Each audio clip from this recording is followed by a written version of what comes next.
Καλώς ήρθατε στο διαστημόπλοιο Γη. Σήμερα θα μιλήσουμε για τη σημασία της μουσικής για τον άνθρωπο και για μια σπουδαία διαστημική αποστολή. Πώς σχετίζονται αυτά τα δύο? Πάμε να δούμε. Ο χρυσός δίσκος.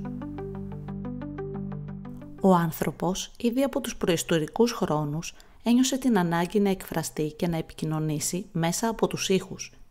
Η πρώτη του κατάκτηση ήταν οι γλώσσες που ανέπτυξε για να επικοινωνεί με τους όμοιους του. Δεν άργησε όμως να αναπτύξει και ένα άλλο είδος επικοινωνίας μέσω των ήχων, τη μουσική. Μιμούμενος αρχικά τους ήχους της φύσης και τις φωνές των ζώων, οδηγήθηκε στη δημιουργία της μουσικής και των μουσικών οργάνων, που τον βοήθησαν να επικοινωνήσει πέρα από τις λέξεις.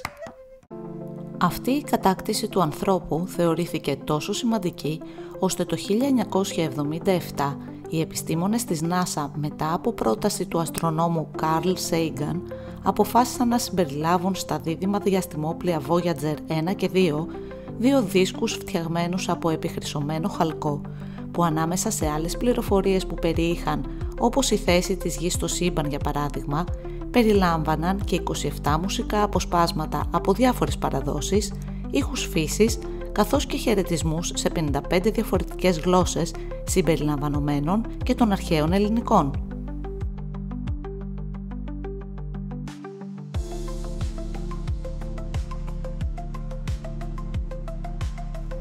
Αρχικός σκοπός των μη επανδρωμένων διαστημοπλοίων Voyager ήταν να εξερευνήσουν τους πλανήτες Δία, Κρόνο, Ουρανό και Ποσειδώνα.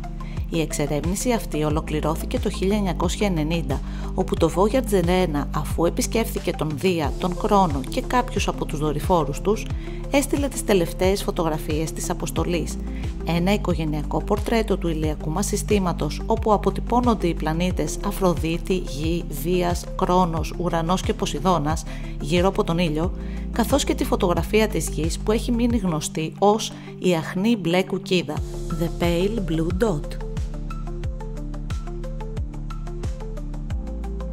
Τα Voyager όμως απέκτησαν μια νέα αποστολή, να εξερευνήσουν το σύμπαν για όσο μεγαλύτερο διάστημα είναι αυτό δυνατό.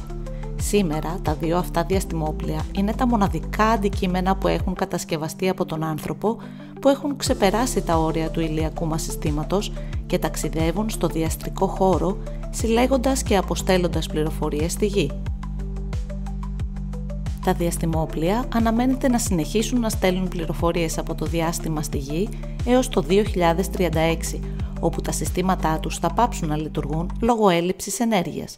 Σαν πραγματικοί ταξιδευτές όμως θα συνεχίσουν το ταξίδι τους στο γαλαξία μας, ολοκληρώνοντας μία περιφορά γύρω από τον Milky Way κάθε 225 εκατομμύρια χρόνια. Γιατί οι επιστήμονες συμπεριέλαβαν στα Voyager τους χρυσούς δίσκους?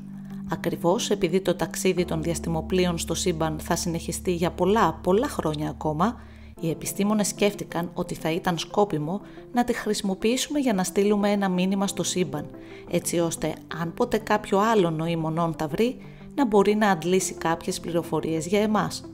Ως μέσο έκφρασης και μη λεκτικής επικοινωνίας, η μουσική θεωρήθηκε πολύ σημαντική και γι' αυτό συμπεριλήφθηκε στο χρυσό δίσκο.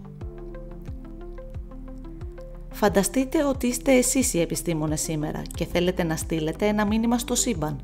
Ποιο μουσικό κομμάτι θα περιλαμβάνατε στο χρυσό δίσκο και γιατί?